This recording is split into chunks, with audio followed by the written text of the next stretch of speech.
बहुत सारी चीज़ें इस वक्त चल रही हैं। हमाद हसन साहब, थोड़ा सा आपसे अगर गुफ्तगू का आगाज़, पहले तो अलीमा खान साहिबा ने जो वो कुछ लोग कह रहे हैं बड़ी मैग्नानिमिटी शो की है कि वो कहती हैं कि कुछ लो और कुछ दो की बुनियाद के ऊपर बातचीत हो सकती है। अब जाहिर है गवर्नमेंट का इसके ऊपर एक रिस्पॉन्स तो आ रहा है, वो कह रहे चले हमारे पास तो देने के लिए शायद XYZ कोई 3-4 चीज़ें होंगी, पाकिस्तान तहरीक इंसाफ बदले में क्या दे सकती है? आप सबसे पहले तो अलीमा खान साहिबा के इस बयान को कैसे देखते हैं?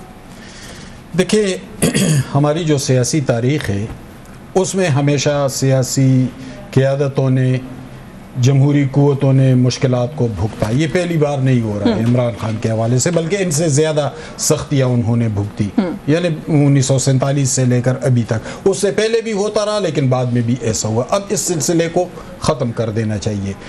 वक्त बदल चुका है, ज़माना बदल चुका है, शऊर आ चुका है, सियासी डायनेमिक्स भी तब्दील होते जा रहे हैं। अलीमा खान ने जो बात की है तो उनके पास देने के लिए बहुत कुछ है, बशर्ते कि वो अपनी ताकत को पहचान ले। उनके पास देने के लिए ये है कि उनकी एक मकबूलियत तो है, खुसूसन खैबर पख्तूनख्वा में, लेकिन उस मकबूलियत के नताइज क्या निकल रहे हैं? उस मकबूलियत के नताइज बैड गवर्नेंस की सूरत में निकल रहे हैं, उस मकबूलियत के नताइज करप्शन की सूरत में निकल रहे हैं, उस मकबूलियत के नताइज एहतजाजों और हुल्लड़बाजियों की शक्ल में निकल रहे हैं।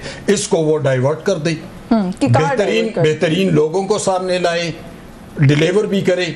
अब नवाज शरीफ से या शहबाज शरीफ से हम लाख भी इख्तिलाफ करें, मरियम नवाज पे हम लाख भी तनकीद करें, लेकिन डिलीवर तो किया है उन लोगों ने, इसमें तो कोई शक नहीं है। बेहतरीन तौर पर, यानी दूसरे कंपेयर टू अदर्स, उन्होंने बेहतरीन डिलीवर किया है।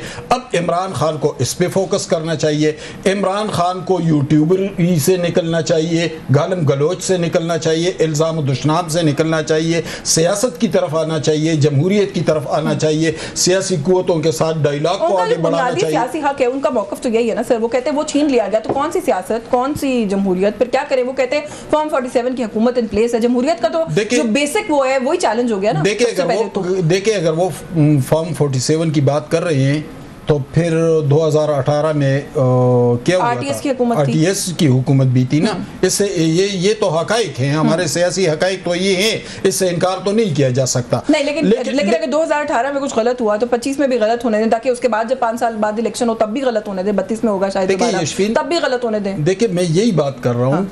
देखिए इमरान खान के रवैये को आप देख ले, वो सियासी तौर पर कितने तनहा हैं, यानी उनके साथ कोई भी सियासतदान नहीं जा रहा है। ऐसा नहीं हुआ, हमारी रवायत ये नहीं रही। जुल्फ़िकार अली भुट्टो को फांसी हुई, उनको माजूल कर दिया गया, MRD बनी, बेनज़ीर भुट्टो निकल आई थी, तो उनके साथ सबसे पहले कौन खड़ा हुआ था? वो सियासी लीडर वली खान खड़ा हुआ था, जिसपे जुल्फ़िकार अली भुट्टो ने हैदराबाद ट्रिब्यूनल बनाया, अल्लामा नासिर अब्बास को, हामिद रजा साहब को, शाहिद खाकान अब्बासी को, बहुत नाम बता सकती हूं। आप नहीं समझते वो सियासतदान, ये यशफीन सियासतदान अल्लामा नासिर अब्बास नहीं है सियासतदान। आप शाहिद खाकान अब्बासी को नहीं कह सकते सियासतदान। एमल वली है, मौलाना फजल रहमान है, बिलावल भुट्टो है, नवाज शरीफ है, इन लोगों की कुव्वत मौजूद है। ये कौन सी बात है कि आप एक जमात में अलग हो जाए, कहे कि मैंने अलग जमात बनाई? कौन सी ताकत है उनकी? कोई ताकत नहीं। कौन सी ताकत है? कितना क्राउड है उनके साथ? देखिए वो क्राउड पुलर नहीं है। देखिए सियासी कुव्वतों के साथ वो डायलॉग को जब तक नहीं बढ़ाएंगे, वो अकेले खड़े होंगे, दश्त में खड़े होंगे, उनके सिर के ऊपर कोई साया नहीं होगा। वो साया ढूंढे, वो अपने सियासी हलीफों को साथ मिलाए, वो आगे बढ़े। साया ढूंढने की कोशिश की है या क्या किया, ये पूछ लेती हूँ मैं अली बुखारी साहब से, बताइएगा, क्योंकि ख्वाजा आसिफ साहब कह रहे हैं कि अलीमा खान साहिबा ने कुछ थोड़ा सा रास्ता ढूंढने की कोशिश की है। अब देखते हैं ये बात कहाँ जाती है। रास्ता ढूंढने की वाकई कोशिश की अलीमा खान साहिबा ने, या हम गलत रीड कर रहे हैं उनकी स्टेटमेंट को? बहुत शुक्रिया यशमीन आपका। देखिए यशमीन, सबसे पहले तो मैं तो एक पॉलिटिकल वर्कर हूँ ना, हमने हमेशा अपने सर पर खुदा का साया ही महसूस किया और उसी की जस्तजू की और उसी की तलबगार। सो ये किसी और का साया अगर हो, जब भी दुनिया सारी में जो है ना, जब भी जो ताकतवर पार्टी होती है, पॉलिटिकल पार्टी, वो तन्हाई रहती है, इसमें कोई बड़ी बात नहीं है। आप एक साइड से उठा के देख लें, आज देख लें मोदी इंडिया में बैठा हुआ, उसके पास जो है कितनी सीट्स हैं, उसके साथ कितनी पार्टीज चल रही हैं, या इधर चले जाएं, ईरान की तरफ चले जाएं, इवन अमेरिका में डोनाल्ड ट्रंप को देख लें, और उससे पहले कायदा मोहम्मद अली जिन्ना से स्टार्ट कर दूं मैं, ज़ुल्फ़िकार अली भुट्टो तक आ जाए। मियाँ साहब तो सियासी लीडर नहीं है ना, मियाँ साहब तो एक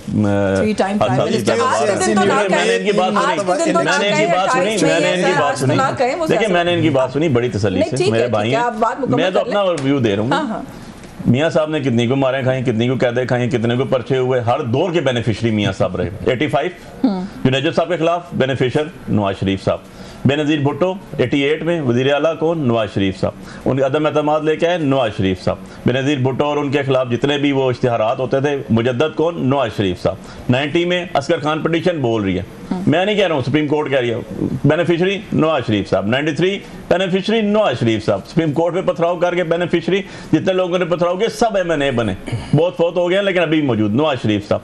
1999 में इनकी गवर्नमेंट गई, उसके बाद 2007 बेनिफिशरी नवाज शरीफ साहब। बड़ा भाई कह रहा छोटा को डोज दे दो, जजेस मैनेज, हर चीज किसने की, नवाज शरीफ साहब ने। लेकर कौन आए इनको, जनरल जिलानी साहब। यहाँ तक पहुंचे किसकी बेसिस के ऊपर, चलते चलते किसने मीटिंग की, क्या नहीं, सबसे जाके उस टाइम जो जनरल इशफाक परवेज क्या नहीं थे। सो फॉर गॉड सेक ऐसी बातें ना करें ना, बहुत कुछ है ना मियां साहब ने ये भी ना कहना, सियासतदान ने उन्होंने इस मुल्क के लिए किया भी बहुत कुछ है। मैं उसी तरफ आ रहा हूं। 25वीं आपके IMF की अभी डील हो रही है, हुई 25th 17 डील्स ने मियां नवाज शरीफ और शहबाज शरीफ ने किया। सुन लें, let me correct you with subject to confirmation. आजाद हुआ परवेज मुशर्रफ के दौर में, चेक कर लीजिएगा इसको। 17 में दफा 25 में से डिक्टेटर्स की गवर्नमेंट, हमारी गवर्नमेंट, बाकी पार्टियों की गवर्नमेंट, सबको मिला लें 25 में। सुन तो लेना, अब देखें ना क्वेश्चन आ गया, मैं एड्रेस तो कर सकता हूँ ना, जो इन्होंने कहा बहुत उसने कर दिया। 25 में से 17 दफा इन भाइयों की हुकूमत में IMF के पास गई है, 17 में से 25 दफा। जब 2007 में शहबाज शरीफ CM पंजाब बना, उस टाइम पंजाब डेबिट में था या प्रॉफिट में था, चेक कर लीजिएगा जरा, आपको पता चलेगा प्रॉफिट में था। और जब ये मौसूफ 2013 में दोबारा गए, डेबिट में था। यार दिस इज योर प्रोग्रेस। क्या इसको प्रोग्रेस कहते हैं आप? नहीं। प्रोग्रेसिव साइड पे आप जाते हैं, आज की डेट आपने पूरा अपना इंट्रो किया है एटॉमिक बॉम्ब के ऊपर। आज की तस्वीरें देख लें उठा के प्रिंट मीडिया की, आप ऐड उठा के देख लें, डॉक्टर अब्दुल कदीर खान साहब की कोई तस्वीर कहीं भी नहीं है। दिस इज देयर पैट्रियटिज्म, इसको आप पैट्रियटिज्म कहते हैं। मियां साहब ने कुछ भी नहीं किया, मियां साहब ने कुछ भी नहीं किया। मैंने डॉक्टर अब्दुल कदीर खान साहब की वो स्पीच सुनी थी जब वो आजादी के बाद सबसे पहले रावलपिंडी बार में गए थे, ये ना कहना, मैं उसका भी विटनेस हूं। ठीक है, देखिए अब अगर कोई ये कहे कि डॉक्टर अब्दुल कदीर खान ने कुछ नहीं किया तो ज्यादती है, मैं वो कह रहा हूं नवाज शरीफ ने कुछ नहीं किया, मैं तो कह, आप एक्नॉलेज तो करें ना। उनकी बेटी की स्टेटमेंट आ जाइए डॉन न्यूज पे, जरा सुनिएगा, उसको लगाइएगा, लोग देखेंगे उन्होंने क्या शिकवा किया। अब बात यह है कि आप कहते हैं हमारे से, यार हम तो पॉलिटिकल पार्टी स्ट्रगल कर रहे हैं ना, हम तो मारे खा रहे हैं ना। खान साहब जेल में 2 साल के लिए, उनकी बीवी साहिबा जेल के अंदर है जिसको 7 साल पनिशमेंट हुई है, जो प्रोबेटरी क्लॉज में फॉल नहीं करती 10 साल से नीचे, जो और खातून है। आप पिटीशन नहीं लगा रहे हैं, 26वीं अमेंडमेंट ला के आपने 26वीं अमेंडमेट लगा के आपने नहीं देखें। हम कुछ 2 लोगों की बात नहीं, हम तो कॉन्स्टिट्यूशन की बात करते हैं।